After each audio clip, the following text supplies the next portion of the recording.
ہم آپ کو آج لیے چلتے ہیں سابق خطہ ریاست بھاولپور کے عظیم ترین شہر او شریف کے اس علاقے میں جہاں پر برصغیر پاک و ہند کی عظیم ہستی جناب حضرت پیر سید کبیر الدین، جنہیں موج دریا کے نام سے جانا جاتا ہے، ان کے دربار کی آپ کو زیارت بھی کرائیں گے، اور آپ کو اس ویڈیو میں یہ بھی دکھائیں گے کہ ان کی کرامات کیا کیا ہیں، اور ان کے ولیعہد محترم غیاث الدین شمسی صاحب سے بھی خصوصی گفتگو آپ کو دکھائیں گے۔ اور اس میں سب سے بڑھ کر یہ کہ گنگا جمنا کا بہاؤ کیسے ادھر او شریف تک آیا، گنگا جمنا کا پانی کیسے یہاں پر پہنچا، اور یہاں پر ہندوؤں نے کیسے اسلام قبول کیا، کفر شکن کے نام سے انہیں کیسے یاد کیا جاتا ہے، اور سب سے بڑھ کر اس میں سونے کی بنی ہوئی 3 آپ کو گھڑیاں بھی دکھائیں گے، اور ایک آپ کو ایسا درخت بھی دکھائیں گے جو انڈیا سے حضرت کے حکم پر گنگا جمنا کے ذریعے یہاں پر پہنچا، جس پر آج ایک مولا عباس کا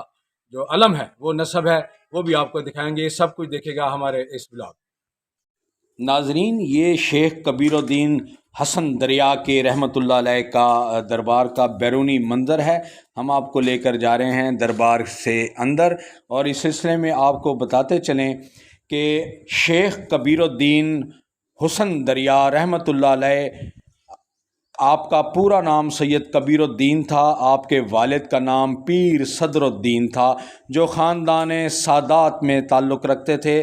آپ کا سلسلہ نسب 21ویں پشت کے ساتھ جا کر حضرت امام جعفر صادق رحمۃ اللہ علیہ سے جا ملتا ہے۔ لقب کے بارے میں اگر ہم بات کریں تو سید کبیر الدین حسن دریا کے لقب سے بھی مشہور تھے۔ اس لقب سے کی شہرت کی یہ وجہ بیان کی جاتی ہے کہ ایک دفعہ سندھ سے ہندوؤں کا ایک قافلہ یاترا کے لیے روانہ ہوا۔ جب یہ قافلہ او شریف پہنچا تو ان کی ملاقات سید کبیر الدین حسن سے ہو گئی۔ سید کبیر الدین کو جب یہ معلوم ہوا کہ یہ لوگ تو گنگا یاترا کے لیے جا رہے ہیں، آپ نے فرمایا تم اتنی دور کیوں جاتے ہو؟ میں تمہیں گنگا اور جمنا کے درشن یہیں کرائے دیتا ہوں، بشرط تم اسلام قبول کر لو۔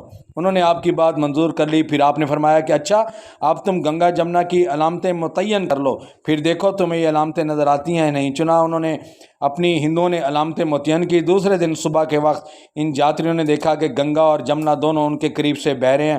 ان میں وہ تمام علامات موجود تھی جو انہوں نے متعین کی تھی۔ یاتریوں کے اپنے عہد کے مطابق اسلام قبول کر لیا۔ اس وقت پیر کبیر الدین حسن دریا کے نام سے مشہور ہوئے۔ بعض علماء کے مطابق حسن کا دریا یعنی بہت زیادہ خوبصورت اور حسین تھے، اس سلسلے میں بھی انہیں لکھا جاتا ہے۔ تبلیغ الاسلام میں سید کبیر الدین حسن نے بہت دنیا بھر کی سیاحت کی، پھر وہ شریف میں سکونت پذیر ہو گئے۔ مشہور ہے کہ ان کی عمر 180 سال کے لگ بھگ تھی۔ یہ بھی مشہور ہے کہ ان سے خوراک کا ظہور ہوتا تھا۔ ان کی مشہور کرامات کفار کو اسلام کی طرف لانا تھا۔ وہ کسی بھی کافر کے سامنے اسلام پیش کرتے تو اس کی مجال نہیں تھی کہ وہ اسلام قبول نہ کرے، اس لیے انہیں کفر شکن کے نام سے بھی یاد کیا جاتا ہے۔ تاریخ ناظرین، اس سلسلے میں دربار عالیہ کا جب ہم نے وزٹ کیا تو وہاں پر دربار کے سجادہ نشین کے ولیعہد غیاث الدین شمسی نے ہمیں بتائیں گے کہ پیر حضرت حسن کبیر الدین رحمۃ اللہ علیہ کو کفر شکن کیوں کہا جاتا ہے۔ جی شمسی صاحب۔ جی، بسم اللہ الرحمن الرحیم۔ سرکار حسن دریا بادشاہ، اس کا اصل نام ہے حسن کبیر الدین کفر شکن۔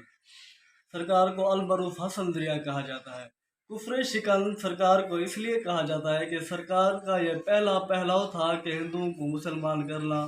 یہ سرکار کا ایک بہت ہی بڑا جو ہے نا اسلامی تبلیغ کا سلسلہ تھا۔ اس کے باوجود حسن دریا المعروف جو کہ صحیح سرکار کو کہا جاتا ہے اسی لیے کہ ادھر سے ایک قافلہ گزر رہا تھا ہندوؤں کا، جو گنگا جمنا دریا کی طرف جا رہے تھے۔ جیسے کہ ہم مسلمان حج کرنے کے لیے جاتے ہیں، ہندو لوگ وہ گنگا جمنا میں جاتے ہیں، وہ کہتے ہیں کہ ہمارا جو ہے نا وہ گناہ ختم ہو گئے ہیں، مٹ گئے ہیں، ہم بالکل پوتر ہو گئے ہیں۔ اسی اسباب نال سرکار نے ان کو اپنے خلیفے کو جا کے حکم دیا کہ جاؤ ان قافلے کو بلاؤ اور ادھر آئیں، بیٹھیں اور لنگر کریں، لنگر کر کے ادھر سے چلے جائیں، جہاں بھی جانا ہے ان کو، مجھے کوئی ان سے شکوہ نہیں ہے۔ وہ قافلہ لے کر ادھر آئے اور انہوں نے کہا کہ ہم ادھر اس وقت آپ کا کھانا یا لنگر اس وقت کھائیں گے جب آپ ہماری کوئی شرط پوری کریں گے۔ سرکار نے کہا کہ حکم کریں، آپ کی جو شرط ہے انشاءاللہ بحکم خدا میں وہ آپ کی پوری کروں گا۔ انہوں نے کہا کہ ہمیں جو ہے نا گنگا جمنا دریا ادھر منگوا دیں اور ہم ادھر سٹے کریں گے ورنہ ہم چلے جائیں گے۔ سرکار نے کہا کہ یہ شرط مجھے آپ کی قبول ہے۔